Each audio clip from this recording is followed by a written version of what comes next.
Subscribe করুন Sony ৮, click করুন bell icon.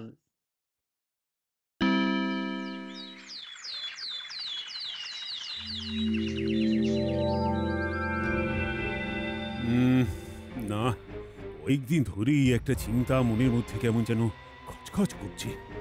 কিছুতেই শান্তি পাচ্ছি না যে আমি রাজসভায় সবার মনের মতো নয়। তাই বুঝি? তা কারা আপনার বিরুদ্ধে মুখ খুলছে শুনি? সেটা তো আর অনুমানের ওপর ভিত্তি করে নিতে পারি না, তবে যতক্ষণ না নিজের কানে আমার বিরুদ্ধে তাদের বলতে শুনছি ততক্ষণ যেন ঠিক শান্তি পাচ্ছি না। কিন্তু সেটা কি করে সম্ভব? কেউ কি আপনার মুখের ওপর কিছু বলবে? আরে সেটাই তো সমস্যা রানী, সেই জন্যই তো আমি এত অস্থির হচ্ছি। দাঁড়ান দাঁড়ান, সমস্যা যদি থাকে সমাধানও থাকবে, তাই আপনি অস্থির হবেন না মহারাজ। কিছু না কিছু একটা উপায় ঠিক বের হবে। এই সকালবেলা অত ব্যস্ত না হয়ে একটু মাথা ঠান্ডা করে বিশ্রাম নিন বরং। গোপাল, ও গোপাল, গোপাল। ও বাবা, তা সাত সকালে তোমার কি চাই? তলব হয়েছে, রানীমা ডেকে পাঠিয়েছেন। বোঝো ঠেলা, কাঁচা ঘুম ভেঙে গেলে এরকমই হয়।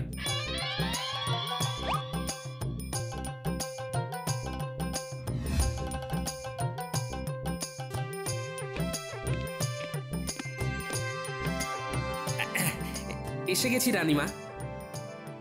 তবে হঠাৎ এমন জরুরি তলবের কারণটা তো বুঝলাম না। এদিকে তো ঘোরতর সমস্যা। মহারাজ নিজের কানে শুনতে চান রাজসভায় কারা কারা তাকে পছন্দ করেন না। এ আবার মহারাজের কেমন আবদার? তাহলেই বোঝো কিরকম সমস্যা। এই নিয়েই মহারাজের মন আনচান আনচান করছে। এবার তোমাকে কিছু একটা করতে হবে গোপাল। সবটাই তো বুঝলাম, তবে আমি যে এখন জঙ্গলে যাচ্ছি রানীমা। জঙ্গলে কেন? সেখানে গিয়েই ধ্যানে বসবো এবার। ধ্যানেই মুক্তি। তবে আমার কি হবে গোপাল? মহারাজের চিন্তায় এবার যে আমার ঘুম নষ্ট হয়ে যাবে। চিন্তা করবেন না রানীমা, যদি কিছু ব্যবস্থা হয় তাহলে জঙ্গলেই হবে। তবে যাই হোক না কেন, কোনো অবস্থাতেই ভেঙে পড়লে চলবে না। ভেঙে তো পড়েছেন মহারাজ, তাকে তো আর বদলাতে পারবো না। মহারাজের ব্যাপারটা আমার উপর ছেড়ে দিন রানীমা। তবে জঙ্গলে যাওয়ার আগে মহারাজের সাথে একবার দেখা করা দরকার।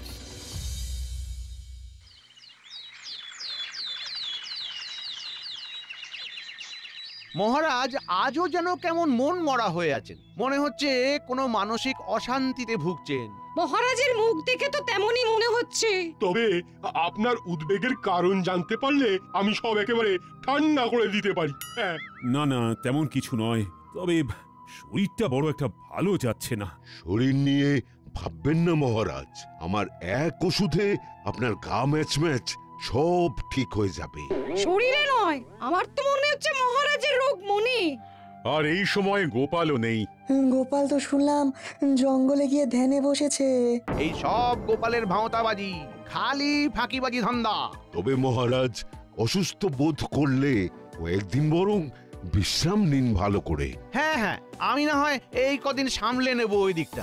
আমিও তো তাই ভাবছি, তবে দুবেলা না হলেও প্রতিদিন অন্তত একবেলা রাজসভায় আসার আমি চেষ্টা করব। চাপ নেবেন না, কাজ তো থাকবেই, তবে শরীরটাও তো দেখতে হবে।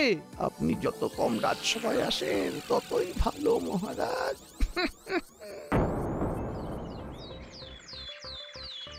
আজ রাজসভা একেবারে জমিয়ে যাবে, মানে আমি যখন আছি তখন জমিয়ে একেবারে দই বানিয়ে দেবো। হ্যাঁ, দই হবে না ঘেঁটে ঘোল হয়ে যাবে সেটা তো একটু পরেই বোঝা যাবে।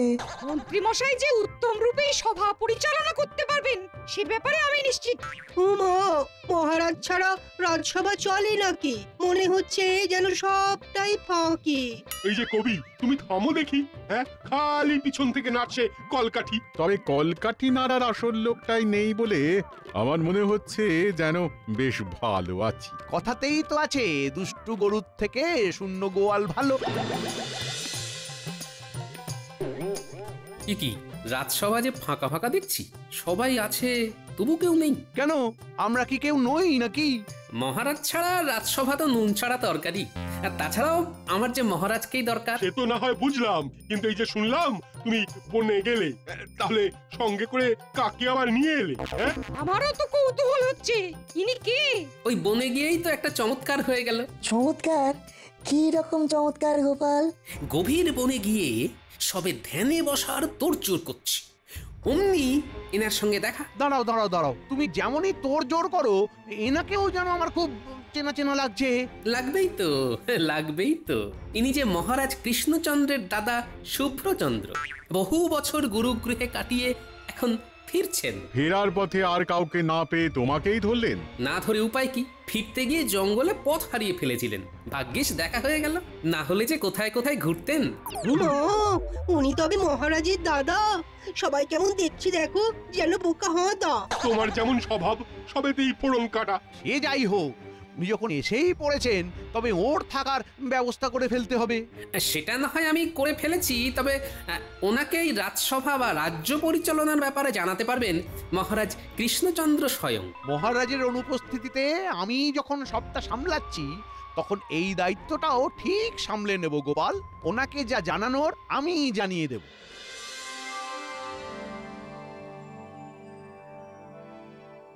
কই গগিনি, কই? আরে গেলে কোথায়? ওহ, দাও দাও দাও দাও দাও, সেদ্ধ ভাজা মাখা কষা যা আছে তাই দাও দেখি, আজ সব একেবারে চেটে পুটে সাবড়ে দেব। কেন গো আজ আবার এমন কি হলো? না মনে হচ্ছে বেশ যেন ফুর্তিতে আছো। তা আছি ওই কি, আজ তো আমার ফুর্তিতেই থাকার দিন। মহারাজ নেই বলে তুমি ছড়ি ঘোরাচ্ছ। শুধু ছড়ি নয়, এবার পুরোপুরি রাজসভা থেকে রাজ্য চালানো আমার হাতেই থাকবে গিন্নি, আমার হাতেই থাকবে, তুমি দেখে নেবে। কিন্তু এটা কি করে সম্ভব? সবই সম্ভব গিন্নি, ওরে পাওয়া 14 আনা সুযোগটা কাজে লাগাতে হবে। মহারাজের দাদা ফিরে এসেছেন, এখন ওই দাদার মাথাটা যদি ভালো করে ঘুরিয়ে দেওয়া যায় তাহলে আর পিছনে ফিরে তাকাতে হবে না, সারা জীবন বসে বসে খাওয়া যাবে। মন্ত্রী মশাই, শুনলাম নাকি আপনি প্রায় নাচতে নাচতে রাজসভা থেকে বাড়ি ফিরেছেন। তা এই আনন্দের দিনে আপনি কি আমাদের ভুলে গেলেন? তাই আবার হয় রে খেপা, আমি শরীর হলে তোরা আমার পা। এত প্রশংসা মানেই আমাদের প্রয়োজন। তা কাজটা কি করতে হবে সেটা বলুন। দেখেছিস আমি কেমন হাঁ করলেই তোরা হরহর করে সব বুঝে যাস। শোন, মহারাজের দাদার ওপরে নজর রাখতে হবে। কেমন? মহারাজের দাদা এসেছে বলে একটা খবর কানাঘুষো শুনছিলাম বটে। খবরটা তাহলে সত্যি? সত্যি মিথ্যে পরে ভাববি, এখন তোদের যেটা করতে হবে সেটা হলো দেখবি গোপাল যেন কোনোভাবেই মহারাজের দাদার কাছে না ঘেঁষে। বাকিটা আমি সামলাচ্ছি।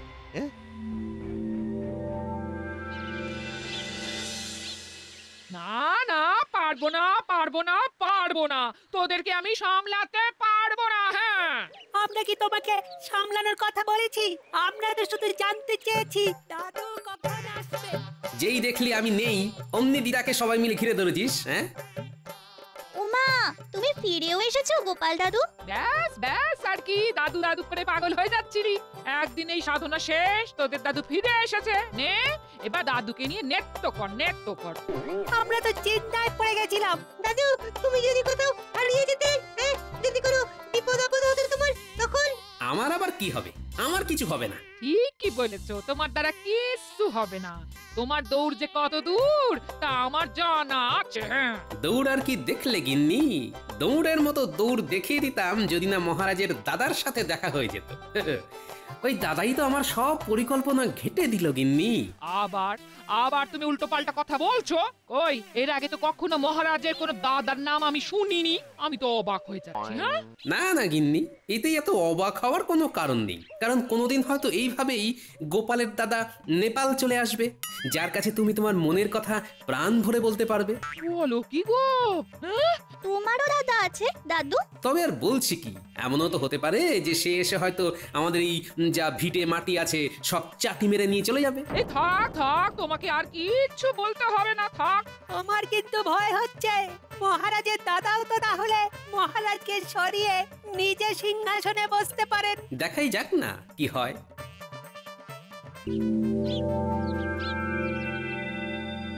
আপনি কিচ্ছু ভাববেন না, আমি একেবারে সঙ্গে করে নিয়ে আপনাকে সব দেখিয়ে দেব। হাজার হোক মহারাজের দাদা বলে কথা, আপনার তো আর অসম্মান হতে দিতে পারি না। এসব কথা থাক মন্ত্রী, তুমি আমায় বলো দেখি কৃষ্ণচন্দ্র কেমন রাজত্ব চালাচ্ছে? আর খুব একটা ভালো কিছু তো আমার ভাইয়ের পক্ষে করা সম্ভব নয়। আপনি একেবারে আমার মনের কথাটা একেবারে টেনে বের করে এনেছেন। আহা, টানাটানি আর আমি কোথায় করলাম? কৃষ্ণচন্দ্র তো সবকিছু টেনে নিয়ে নিল। কিন্তু টেনেই বা কি হলো? রাজা হিসেবে মহারাজ কৃষ্ণচন্দ্র তো একেবারেই অদক্ষ। বলো কি, তাই নাকি? তবে আর কি বলছি, আমি ছিলাম বলে মহারাজ এই যাত্রায় উতরে গেলেন কোন ক্রমে। না না না না, এইভাবে কি আর রাজ্য পার চলে? কি করে চলবে আপনি বলুন? মহারাজ তো এমনিতে ভীষণ বদরাগী, তার উপর আবার খালি খালি আরাম আয়েশ করে দিন কাটান। এই ব্যাপারে তুমি নিশ্চিত? আপনি তো নিজের চোখেই দেখছেন। এই যে এখন এখন কেমন মহারাজ শরীর খারাপের বাহানা দিয়ে রাজপ্রাসাদে শুয়ে বসে আছেন। কৃষ্ণচন্দ্র বরাবরই ক্ষমতা লোভী, তবে তার সাথে যে এই সব গুণগুলো আমদানি করেছে সেটা তো বুঝতে পারিনি। এর থেকে আপনি যদি রাজা হতেন তবে আর আমাদের চিন্তা থাকতো না। রাজা তো আমারই হওয়ার কথা ছিল। কৃষ্ণচন্দ্র তো আমাকে ফাঁদে ফেলে গুরুর বাড়িতে থাকার ব্যবস্থা করে নিজে সরে পড়েছিল, আর এখানে এসে রাজা হয়ে বসেছিল। আমি বলি কি, আপনি চাইলে এখনো রাজা হতে পারেন, সে ব্যবস্থাও করা যাবে। এখন বরং আপনি খানিক বিশ্রাম নিয়ে নিন, বাকি কথা পরে হবে, কেমন?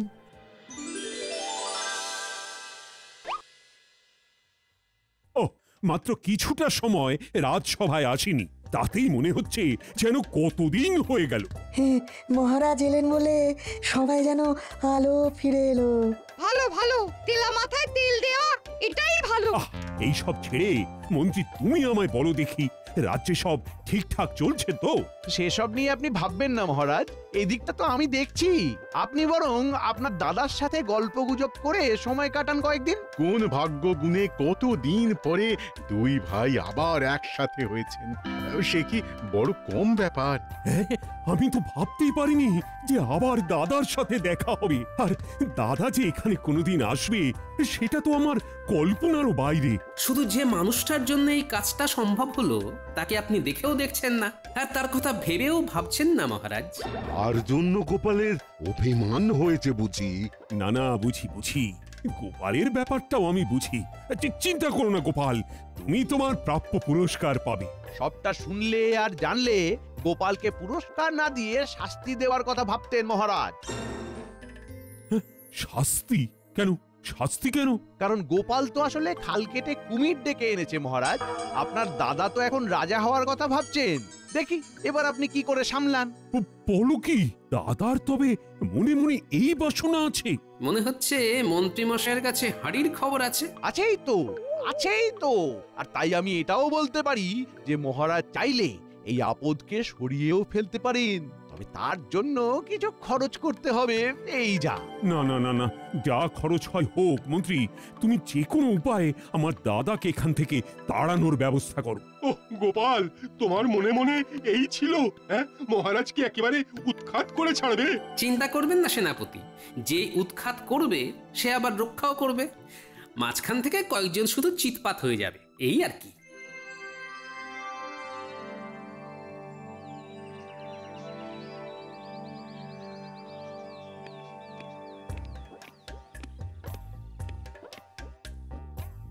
অল্প করে বিশ্রাম নেওয়ার পরে এখন নিশ্চয়ই বেশ হালকা হালকা লাগছে।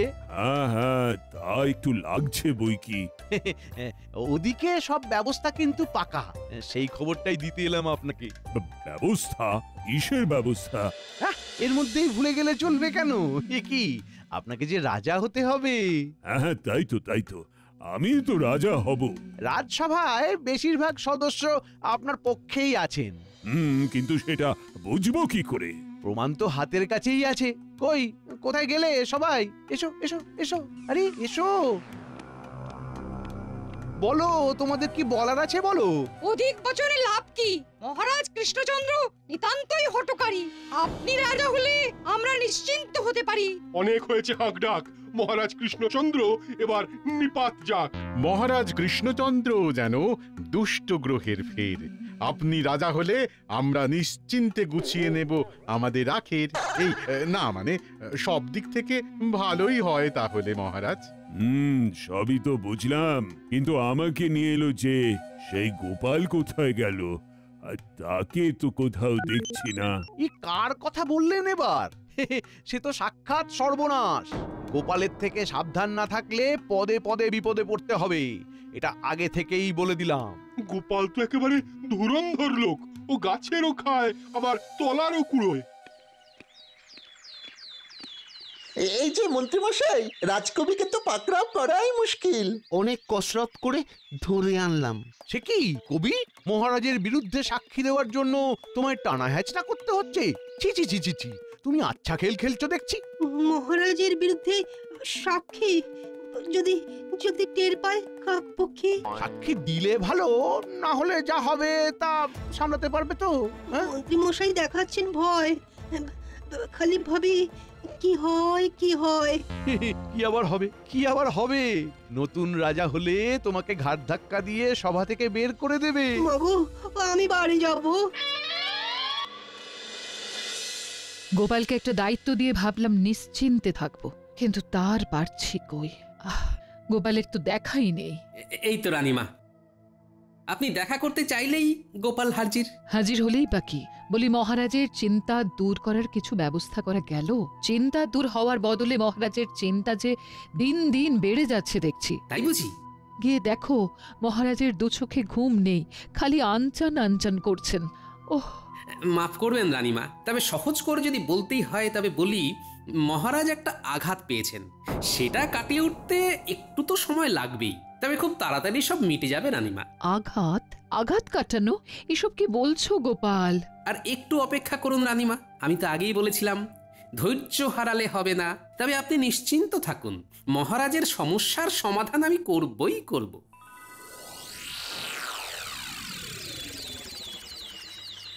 আমরা সবাই চলে এলাম, অথচ মহারাজের দেখা নেই, ব্যাপারটা কি? তবে কি মহারাজ এখনো কয়েকদিন বিশ্রাম নেবেন? শারীরিক ও মানসিকভাবে পুরোপুরি সুস্থ হয়ে ফিরতে মহারাজের এখনো বেশ কয়েকদিন সময় লাগবে। ততদিন কি তাহলে যেমন চলছে তেমনই চলবে? মন্ত্রী মশাই মহারাজের হয়ে দায়িত্ব সামলাবেন, যেমন চালাচ্ছেন। আমি তো সব সময়ই তৈরি, তাই বলছিলাম যে মহারাজ এসেই বা কি করবেন? এদিকে তো খেলা ঘুরে গেছে। মহারাজের ভাগ্য আকাশে কালো মেঘে ঢাকা পড়ে গেছে। মেঘ সরিয়ে আলো ফুটতেও কিন্তু বেশি দেরি লাগে না রাজজ্যোতিষী। সেই আশাতেই থাকো তুমি। আশা ভরসা যা করার সেটা তো এবার থেকে আমার উপরই করতে হবে, কারণ আজ থেকে আমি কৃষ্ণনগরের নতুন রাজা। আমাকেই যে তোমাদের মানতে হবে। এটা তো অন্যায়, এভাবে কি রাজা হওয়া যায়? এটা তো চোরজার মুলুক তার হয়ে যাচ্ছে। যা হওয়ার ঠিকই হচ্ছে। এই নীতি যদি আপনাদের দুর্গতির কারণ হয়ে যায়, তার ফল কি ভালো হবে মন্ত্রী মশাই? আপনি আর আপনার দলবল কিন্তু এইভাবে মহারাজের সঙ্গে বিশ্বাসঘাতকতা করতে পারেন না। তুমি থামো গোপাল, এইভাবে তোমার জ্ঞান শুনতে থাকলে আমি কিন্তু অজ্ঞান হয়ে যাবো এবার। এই অন্যায় মেনে নেওয়ার চেয়ে সভা ছেড়ে চলে যাওয়া ভালো। একদম তাই, আমি আর এই সবাই নেই। এবার যে আমিও ছেড়ে কথা বলবো না, এই দাড়ি ধরে মারলাম টান, দেখি। এই যে আমাদের প্রিয় মহারাজ কৃষ্ণচন্দ্র, দেখো কাণ্ড। যারা বিদ্রোহ করছেন তাদের এবারে রাজসভায় থাকা চলবে তো? ব্যাপারটা কেমন হলো? তার মানে মহারাজ আর মহারাজের দাদা একই লোক?